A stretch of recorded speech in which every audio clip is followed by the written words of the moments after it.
मैं इस वक्त मौजूद हूँ गुजरांवाला में मौजूद राजा रंजीत सिंह की हवेली पर, जहाँ एक तरफ तो इस हवेली की ताज़ीनो आराइश का काम जारी है, मगर हर साल भारतीय सिखों की एक बड़ी तादाद यहाँ पर अपने मुकद्दस मुकाम पर हाजिरी के लिए आती है। मगर इस साल राजा रंजीत सिंह की बरसी पर इस हवेली की सूरत हाल भी मुख्तलिफ है।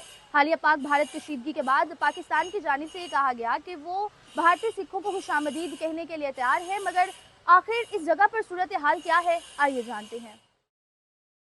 ये हुकूमत पंजाब का प्रोजेक्ट है जिसपे तकरीबन 9 करोड़ रुपए जो है वो मुख्तस किए गए थे और hopefully with in a month और सो ये काम जो है वो इंशाल्लाह कंप्लीट हो जाएगा और राजा रंजीत सिंह की जो हवेली है उसको उसकी ओरिजिनल शक्ल में रिस्टोर कर दिया जाएगा।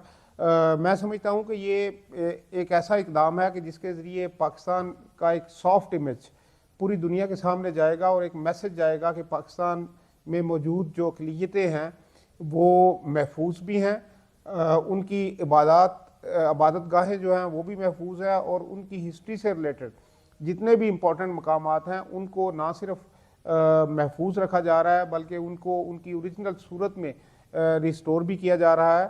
तो उस सिलसिले में हुकूमत पाकिस्तान की तरफ से ये ऑफ़र भी की गई थी कि जो सिख यात्री हैं अगर वो पाकिस्तान का विज़िट करना चाह रहे हैं तो हम उनको होस्ट करने के लिए तैयार हैं।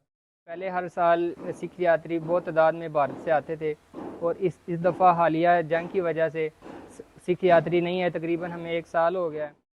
हमारा पैगाम है इंडिया के लिए, भारत के लिए अमन का पैगाम है। आज भी उनको मोहब्बत से वेलकम किया जाएगा। आप आएँ, पाकिस्तान विज़िट करें और इंशाल्लाह जो आपके इधर मुकद्दस मकामात है उनको विज़िट करें।